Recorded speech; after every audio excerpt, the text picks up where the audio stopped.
The Florida Historical Society presents Florida Frontiers is made possible in part by the Jessie Ball DuPont Fund and by Florida's Space Coast Office of Tourism, representing destinations from Titusville to Cocoa Beach to Melbourne Beach. The Space Coast has a diverse 72 miles of beach, including surf towns and sea turtle nests. We have inspiring attractions, including the Kennedy Space Center, Brevard Museum of History and Natural Science, and the Merritt Island National Wildlife Refuge. More information is available at www.visitspacecoast.com. and by the Department of State Division of Cultural Affairs, the Florida Council of Arts and Culture, and the state of Florida. Florida history and culture from the Ice Age to the Space Age is on display at the Brevard Museum of History and Natural Science, located at 2201 Michigan Avenue in Cocoa. The museum has nature trails through 20 acres of 3 Florida ecosystems. The People of Windover exhibition features information about Florida's prehistoric past and actual artifacts used between 7,000 and 8,000 years ago. More information at brevardmuseum.org.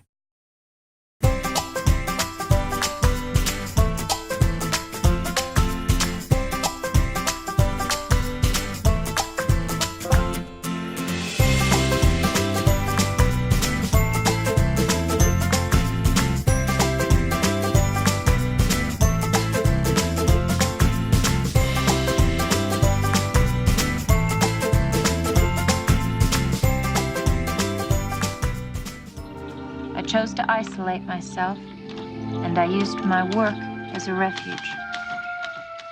Welcome to Florida Frontiers, presented by the Florida Historical Society. I'm Ben Brotmarkle.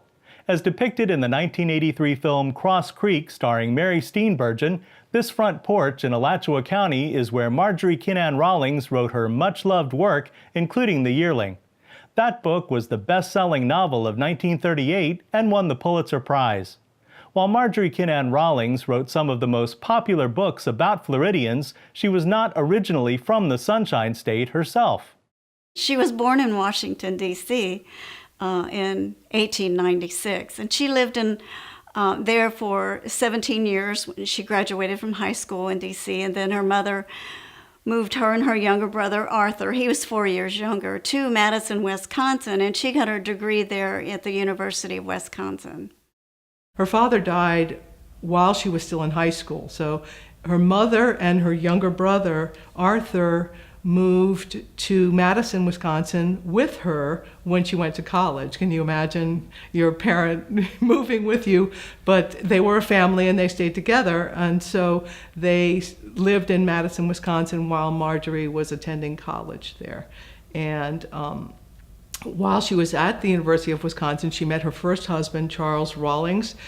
They developed a friendship and then fell in love, and he went off to World War I and fought in World War I. When he returned, Marjorie had graduated and moved to New York City and was working for the YWCA there in New York. Charles came back from World War I and they were married, and soon thereafter they moved to Rochester, New York, where Charles's family was from. And went on with her husband to places like Louisville, Kentucky, writing all the time. For example, one time in Louisville, she wrote a series of poems which were later collected in Songs of the Housewife, which were bland and in a way funny as you look back on those now, about the joys of cooking, about the joys of being a housewife in the South. They were living in Rochester, New York, but they came here on a vacation, and she came on a cruise on the St. Johns River, and she loved the tea-colored water with the cypress trees and the Spanish moss, and she really fell in love with the enchanted land. But she also came in the month of March, and in Florida, the orange trees are blooming. Well, she was intoxicated with the aroma of the orange blossoms. And when she and her husband went back to Rochester, New York, where they were living at the time, she said to him one day, "Let's just sell everything we own and pack up and move to Florida." Oh, how we could write. They were both journalists for a newspaper at the time, but they wanted to write books. So her brother-in-law found this 72-acre, 1,600 citrus tree grove for her, so she bought it sight unseen. Marjorie literally used her inheritance from her mother to purchase this dilapidated farmhouse and grove in Cross Creek, Florida, near where their brothers were living, which was in Island Grove. So they started this business together, and the whole idea with Marjorie and Charles was they were both writers, and they both wanted to use the income that they were getting from the citrus here to make a living for them, to pay their bills while they were doing the writing and getting their legs underneath them with the writing careers. So that was a successful wager on Marjorie's part, not so much with Charles. They were surprised. They didn't expect that North Florida would have the hard freezes that it sometimes has. Not all the time, but from time to time, North Florida gets very cold. In fact, if you ever look at a citrus line, a line where below that you can grow citrus well, above that you have a hard time. Well, when she first moved here with her husband, the Cross Creek farm where she lived experienced some really very harsh winters. And she spent long nights with the smudge pots, burning these smudge pots to try to keep the citrus from freezing. And she realized, as did Charles, that it was going to be a really difficult task to make a living from growing citrus. 4 miles east of here runs a train track, north and south. And the train engineer had a couple of signals. One was for hurricane warning and the other was for freeze warning. When Rawlings heard that freeze warning signal, she would go to the edge of the grove and ring the farm bell. And when the neighbors, the 5 families that were living here at the time, when they heard the farm bell, they knew that Rawlings would need help to light the smoky fires in the grove to keep the fruit from freezing. And I'm sure they got all the fruit they wanted that year from saving the crop.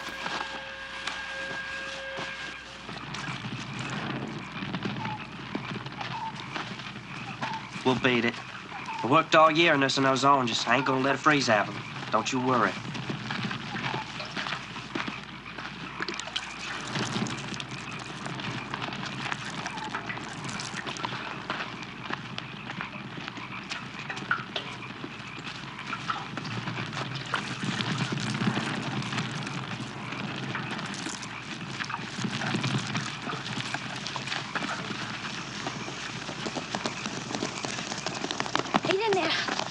Casey wants to be done. Go on now. Take on off over there. Come here. Come on, y'all. There was also an attack during the summer of the Mediterranean fruit fly, and the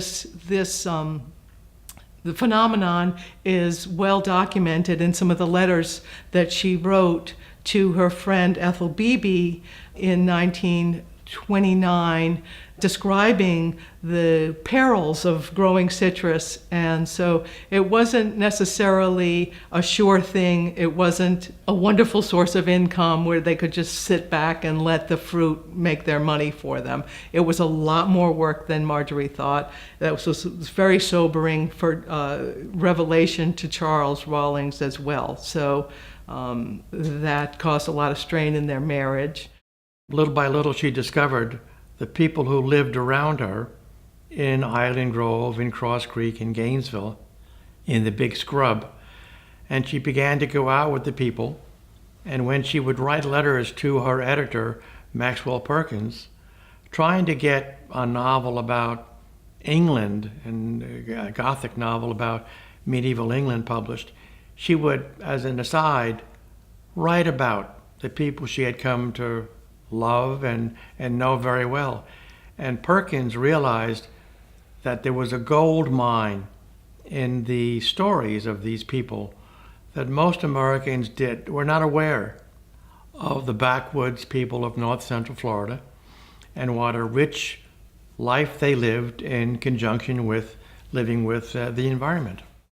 She decided to write about the locals, and she went to live with several of the families in the Ocala National Forest to learn about their lifestyle and their vernacular. She could write their language exactly the way they spoke it.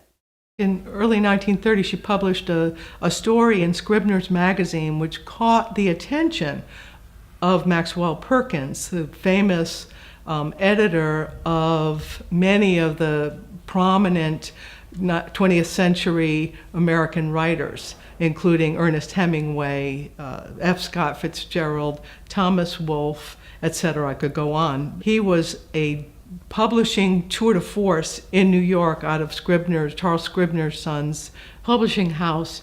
And he wrote to Marjorie praising her work with the short stories, and she began a correspondence which was very nurturing, and she connected with him on so many different levels, and he urged her in these early letters to focus on her writing about the people that she was writing to him in her letters. So she would give little anecdotes about the Cracker people, about the domestic servants that she had in her home, and he wrote back urging her many times, why don't you write about these? Why don't you think about a novel? Okay, so this was in the early 1930s, and this started the entire process of her focusing on the writing of her first novel, South Moon Under, which came out in 1933. She began to go out sometimes at nighttime with her neighbors. There's a wonderful story about how she learned to gig frogs, where she was photographed, standing, which is crazy, standing in a small rowboat with a pitchfork trying to gig the frogs.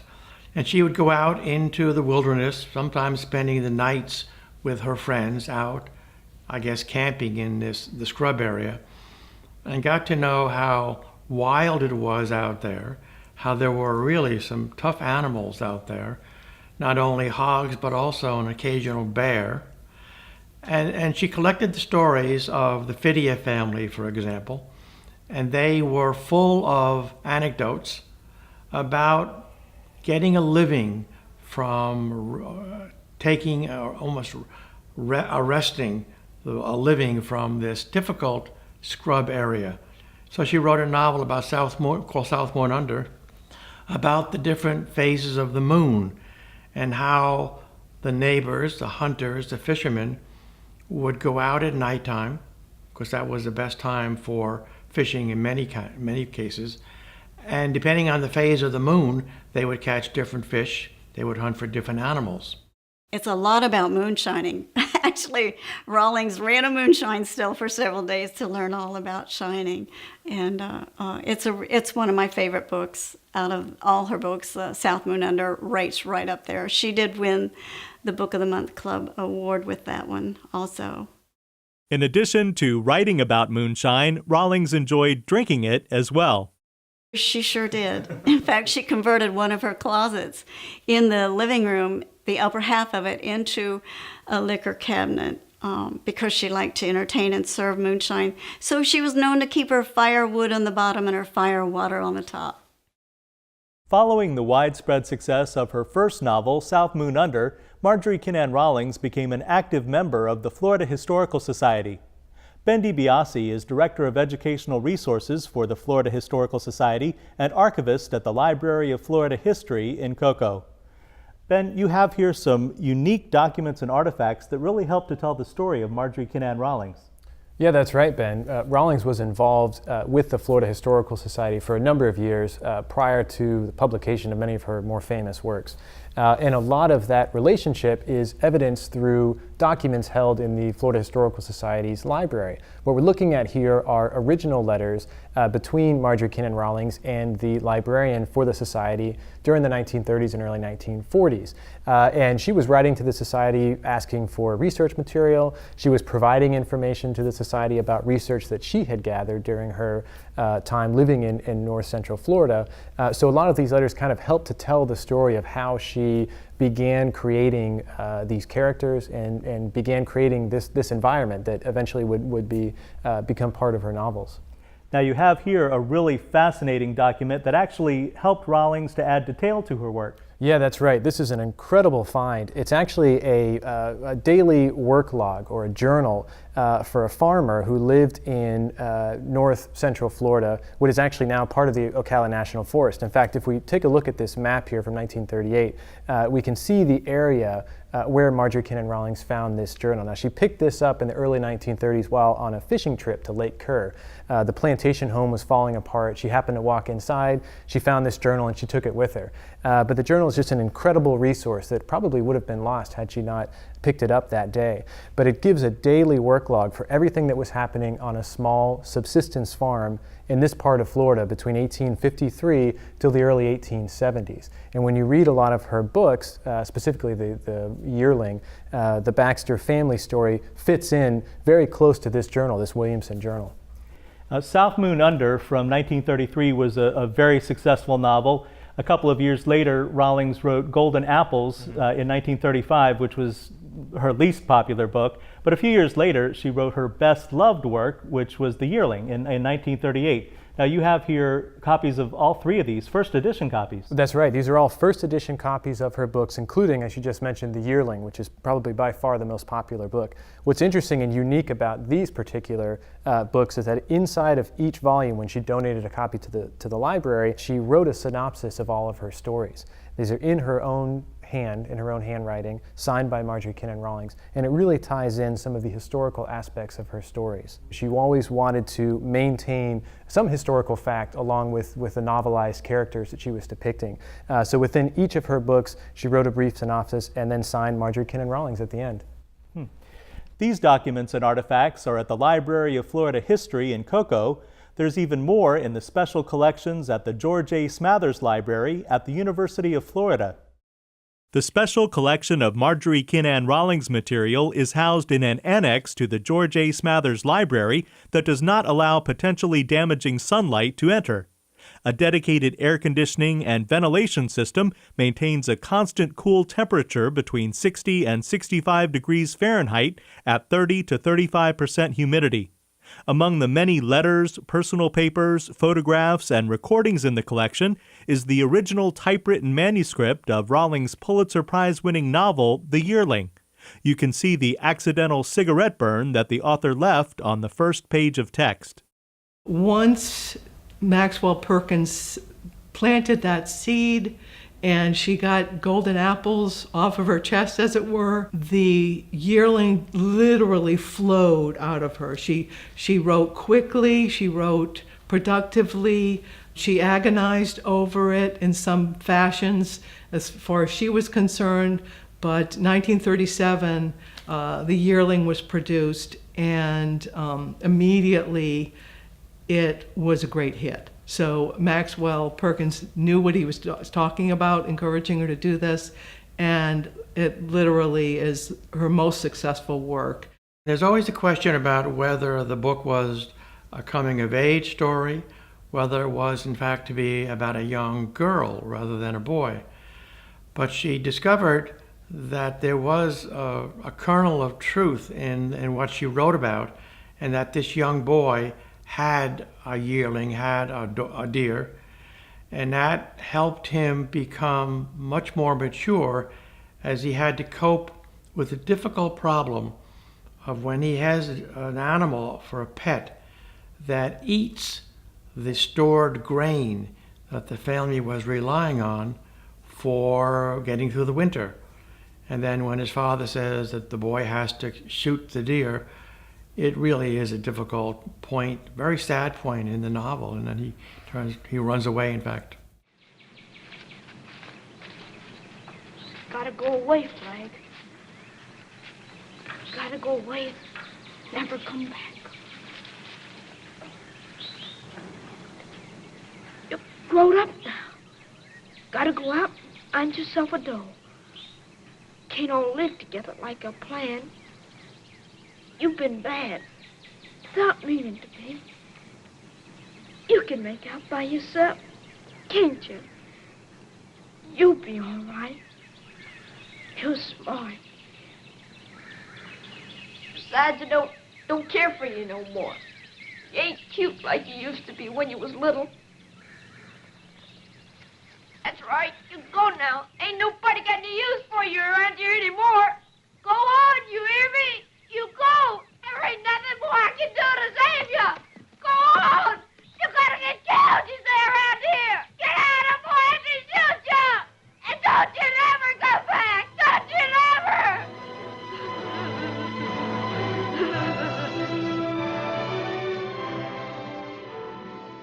We get visitors here to the home, and we always recommend when they come here, if they haven't read anything, read Cross Creek. It's a collection of her memoirs. It's things that happened here when she lived here. And after visiting here, you can relate to everything as she writes about in the book. And it really is a fun read. Cross Creek became very, I guess infamous is the word, because when Marjorie Kinnan Rawlings wrote disparagingly, though accurately, about Zelma Kaysen, for some reason Mrs. Kaysen thought that she could earn a lot of money in a trial called the invasion of privacy suit. Miss Kaysen claimed, though she and Marjorie were the best of friends even after the trial, that Marjorie had disparaged Mrs. Kaysen, so much so that Zelma Kaysen became the laughingstock of people at her work and in the Island Grove community. I've always thought that perhaps Miss Kaysen was egged on by people encouraging her to put forth a suit in the courts to try to get some money from this growingly famous novelist, Marjorie Kinnan Rawlings. It didn't work in the end, but she tried. Marjorie was exonerated. She was found not guilty, and then Zelma Kaysen and her counsel appealed to the Florida Supreme Court. It took several years in order to do that, but in 1947, the Florida Supreme Court upheld the appeal and said that Marjorie was liable for $1 in damages. But it was a Pyrrhic victory for Zelma Kaysen in that she did not get $100,000, which is what she wanted, but it was not a successful outcome for Marjorie. So nobody was happy with the verdict. Despite her love for her home in Cross Creek and for the people who lived there, because of the trial, Marjorie vowed never to write about Florida again. Her unsuccessful last novel, The Sojourner, was set in an unidentified Midwestern town. Charles Rawlings and Marjorie had divorced a few years after moving to Cross Creek. The person who was with Marjorie for both her highest and lowest points was her second husband, Norton Baskin. She got to meet him the day she got her divorce decree. They took turns proposing to each other, and she lived here actually 8 years alone, but then in 1941 she said yes, and they were married. And then they purchased together the Castle Warden Hotel in St. Augustine, so that's what took them to St. Augustine. You might know the Castle Warden as the Ripley's Believe It or Not Museum. Marjorie Kinnan Rawlings died in St. Augustine in 1953, but she is buried near her home in Cross Creek. Her neighbor and sometimes nemesis, Zelma Kaysen, is close by. Some people have considered her only a regional novelist, but I think if you look at her in the context of Hemingway and Faulkner, and maybe even Steinbeck, she has a great role to play in depicting the rural South. The affinity that she had to this area and to the people here that live in north central Florida, that endures. The Marjorie Kinnan Rawlings house in Alachua County is maintained just as it was when the author lived here. This table on the front porch looks as if Marjorie just got up from writing to get a glass of iced tea or a cup of moonshine. You've been watching Florida Frontiers, presented by the Florida Historical Society. Visit us anytime on the web at myfloridahistory.org. Thanks for joining us. I'm Ben Brotemarkle.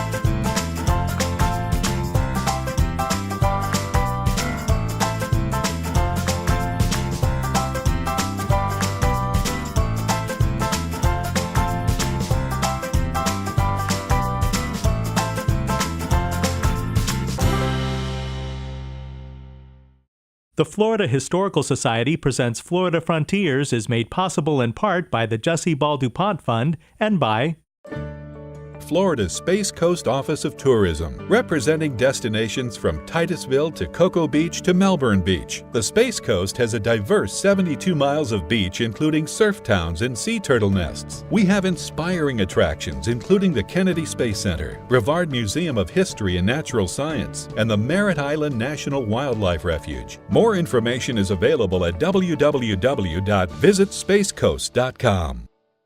and by the Department of State Division of Cultural Affairs, the Florida Council of Arts and Culture, and the state of Florida. Florida history and culture from the Ice Age to the Space Age is on display at the Brevard Museum of History and Natural Science, located at 2201 Michigan Avenue in Cocoa. The museum has nature trails through 20 acres of 3 Florida ecosystems. The People of Windover exhibition features information about Florida's prehistoric past and actual artifacts used between 7,000 and 8,000 years ago. More information at brevardmuseum.org.